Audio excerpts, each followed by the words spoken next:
श्रीमद् भगवद गीता यथारूप अध्याय 10 भगवान का ऐश्वर्य श्लोक नंबर 4-5। बुद्धिर्ज्ञानम सम्मोहा क्षमा सत्यम दम्मा क्षमा सुखम दुखम भवो अभावो भयम च अभेवमेव च अहिंसा समता तुष्टिष्टपो दानम यशो ऐशा भवन्ति वावा भूतानां अतएव प्रतिविधा।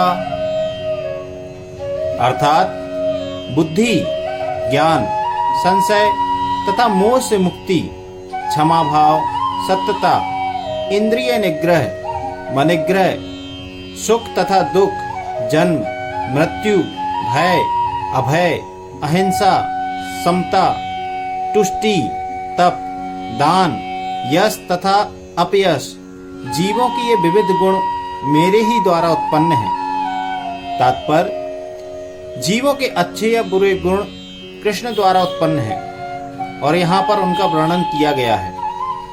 बुद्धि का अर्थ है नीर क्षीर विवेक करने वाली शक्ति और ज्ञान का अर्थ है आत्मा तथा पदार्थ को जान लेना। विश्वविद्यालय की शिक्षा से प्राप्त सामान्य ज्ञान मात्र पदार्थ से संबंधित होता है। यहाँ इसे ज्ञान नहीं स्वीकार किया गया है। ज्ञान का अर्थ है आत्मा तथा भौतिक पदार्थ के अंतर को जानना।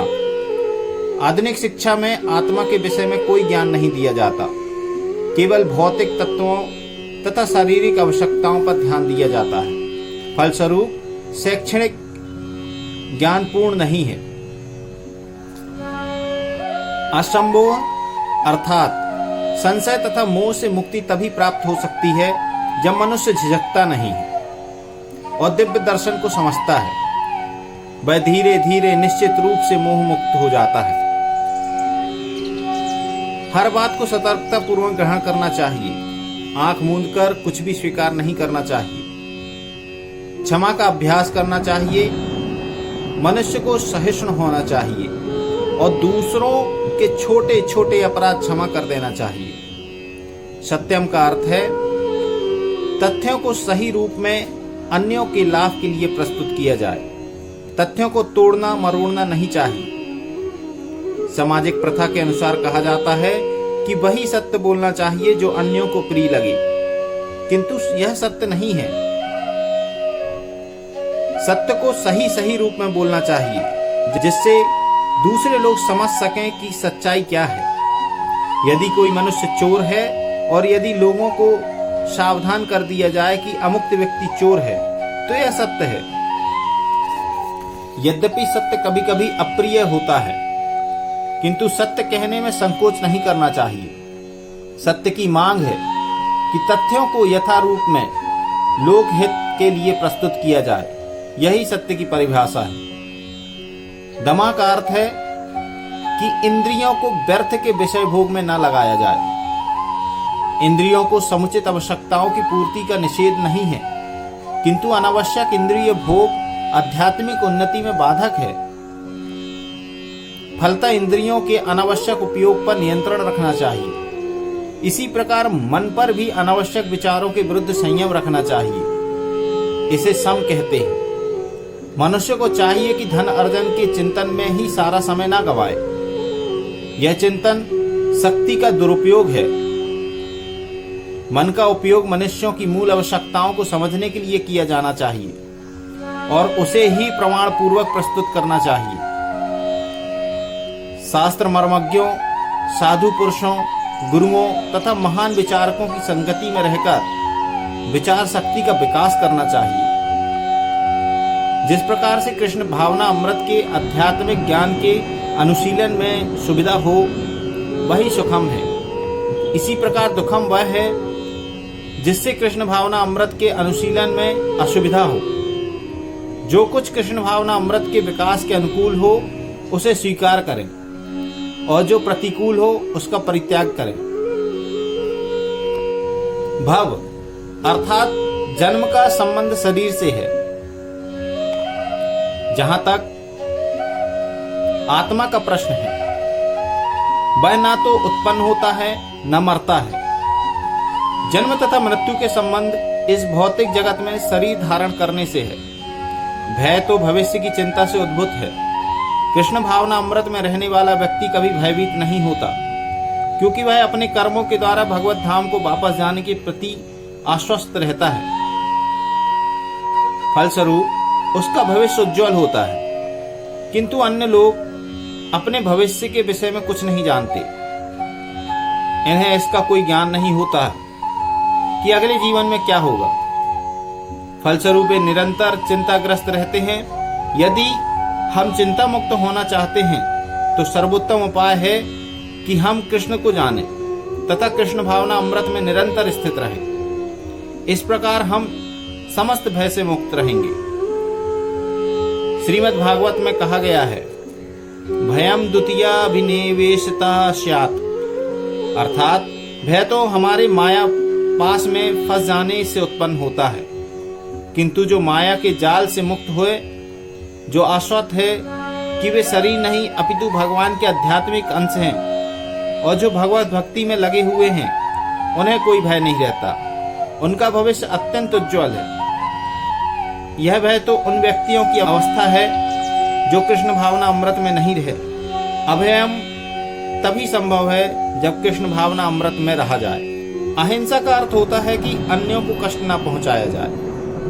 जो भौतिक कार्य अनेक राजनीतिज्ञों, समाजशास्त्रियों, परोपकारियों आदि द्वारा किए जाते हैं, उनके परिणाम अच्छे नहीं निकलते, क्योंकि राजनीतिज्ञों तथा परोपकारियों में दिव्य दृष्टि नहीं होती।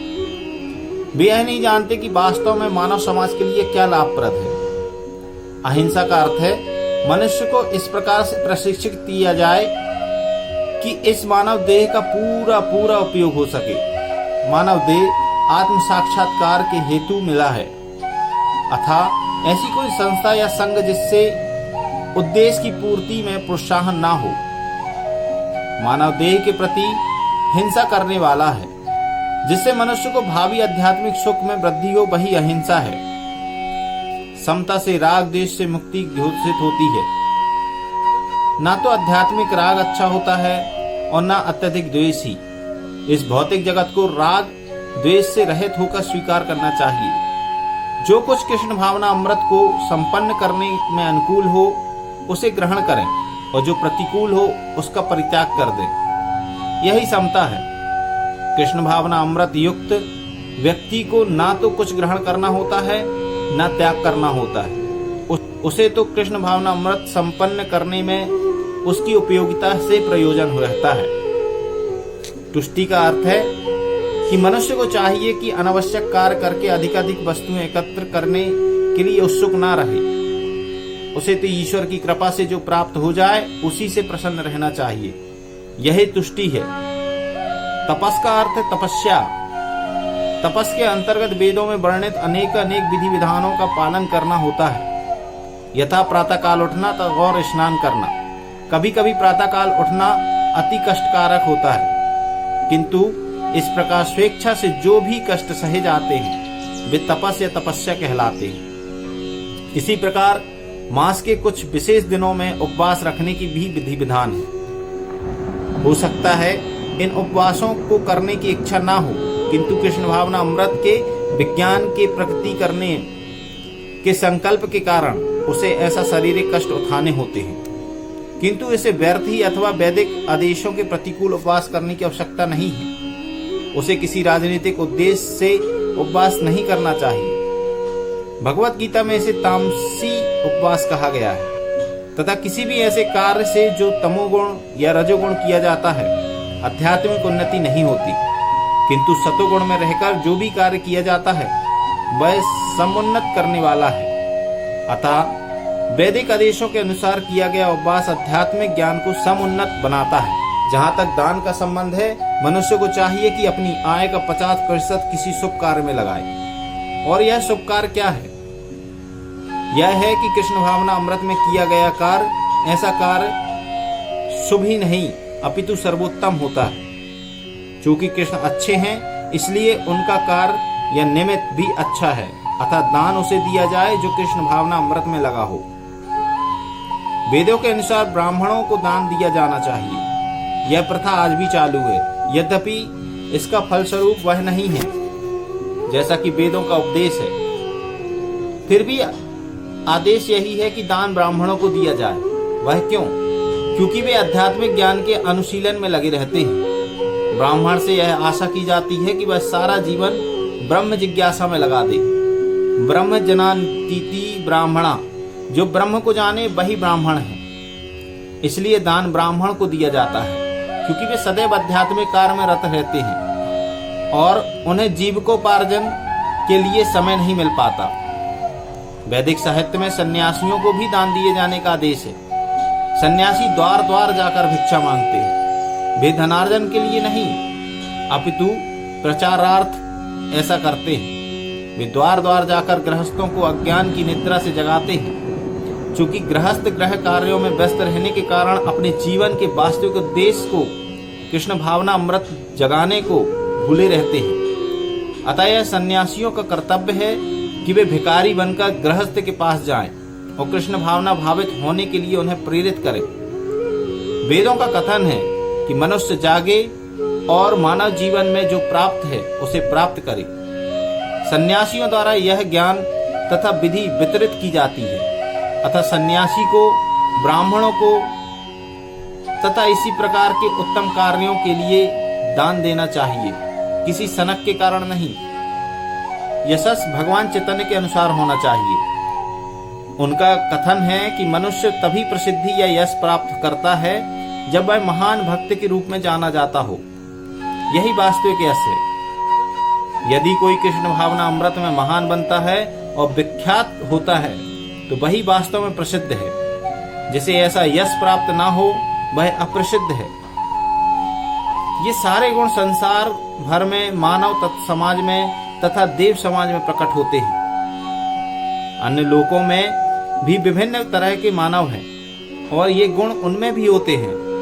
तो जो व्यक्ति कृष्ण भावना अमृत में प्रगति करता है उसमें कृष्ण ये सारे गुण उत्पन्न कर देते हैं। किंतु मनुष्य को तो इन्हें अपने अंतर में विकसित करना होता है।